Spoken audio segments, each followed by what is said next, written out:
extract, extract, extract.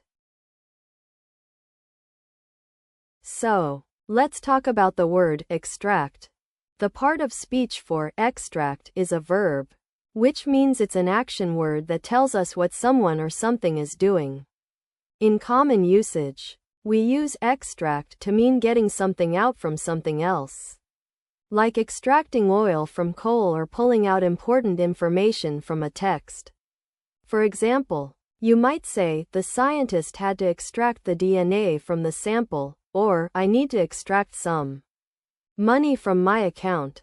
One special note about its usage is that extract can also be used as an adjective, especially in formal writing or technical contexts, where it means something has been taken out or removed.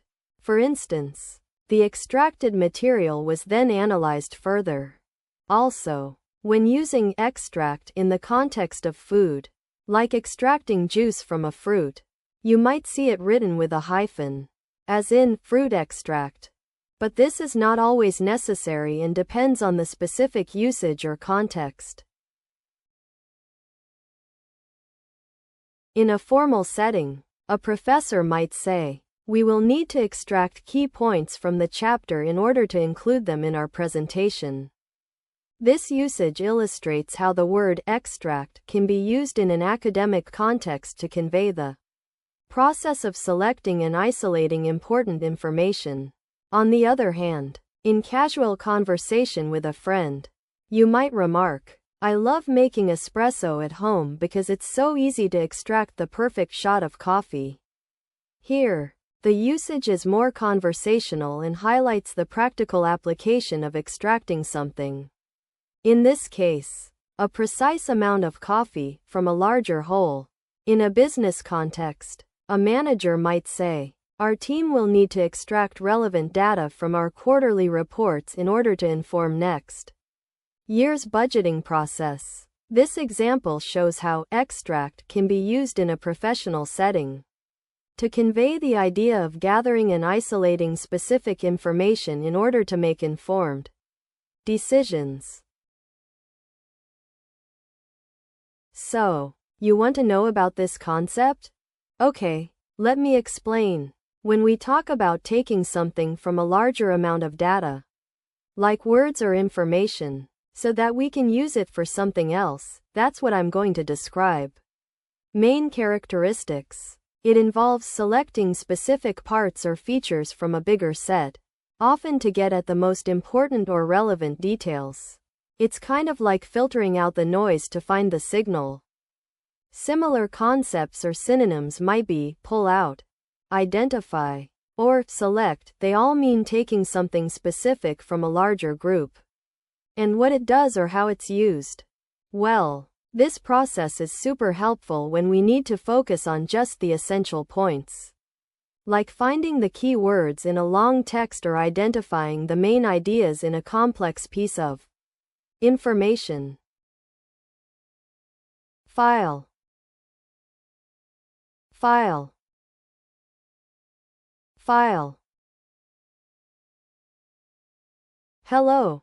So, you want to know more about the word file? Well, it's a very useful verb that has several meanings. But I'll break it down for you in simple terms. The part of speech is a verb, which means it shows an action or a state of being.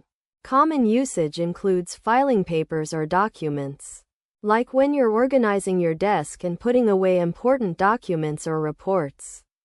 You can also use the word file to talk about filing a complaint or making an official report, such as with a police station or a government office. Additionally, in computing, a file refers to a collection of digital data or information on a computer. One special note is that there's also a noun form of the word file, which can refer to a group of people or objects, like a file of ants marching together. But this usage is less common than the verb form. Here are 3 practical example sentences using the word file with different usage scenarios. I'm writing to inform you that our company's tax returns for last year need to be filed by the 15th of April to avoid any penalties.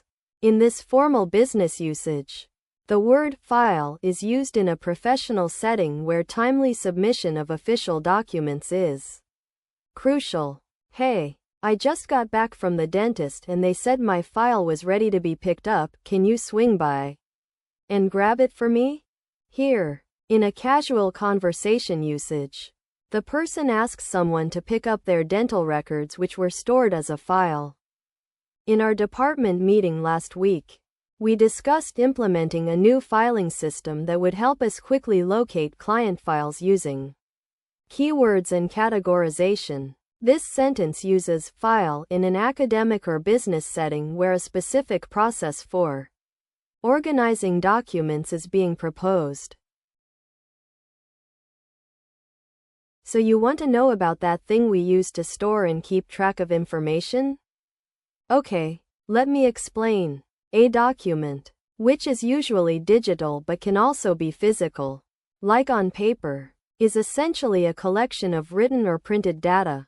It's used for recording facts, ideas, instructions, or messages, and it can contain text, images, audio, or even video. Think about when you write down your to-do list, notes for school, or a letter to someone. That's basically what I'm talking about.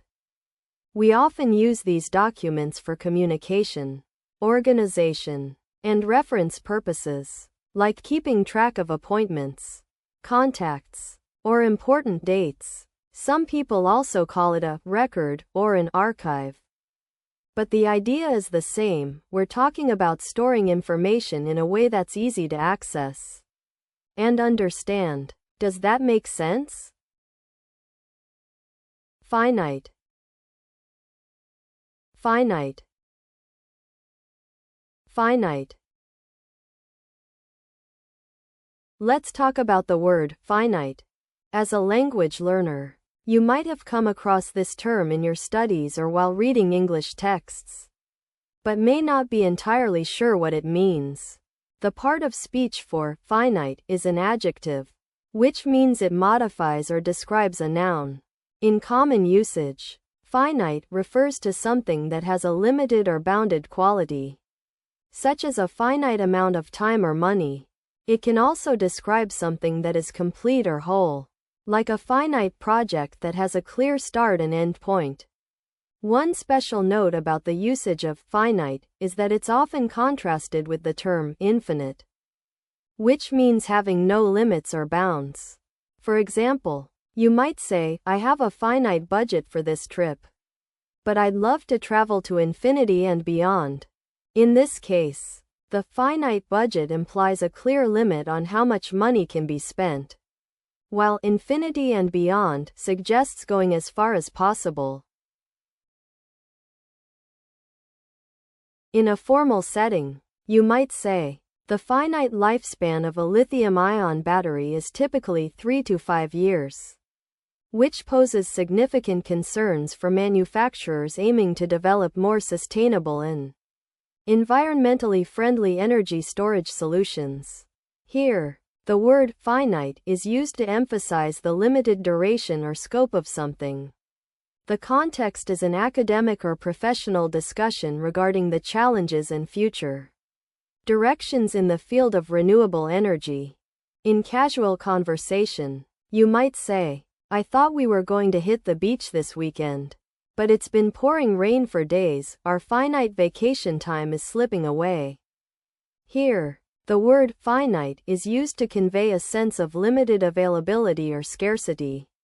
The context is a light-hearted chat between friends about their shared plans and the impact of inclement weather on those plans. In a business or academic setting, you might say, our research team has been working on a finite project deadline for 6 months now, and it's imperative that we submit our findings within the next 2 weeks in order to meet the publication schedule. In this example, the word finite is used to indicate a specific, limited time frame or scope. The context is an institutional discussion about managing resources. prioritizing tasks, and ensuring timely completion of research projects.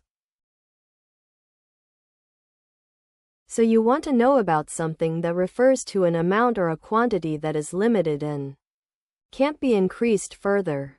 Think of it like a bottle of water. Once it's full, you can't add any more water to it because there's no space left. That's basically what we're talking about. Something that has a fixed maximum size or capacity. It's often used in math and science to talk about numbers or amounts that are completely known and can't be changed. People also use related words like bounded, defined, or set to describe this idea, but they all point to the same thing. Something with a clear beginning and end, where everything is included and nothing more can be added.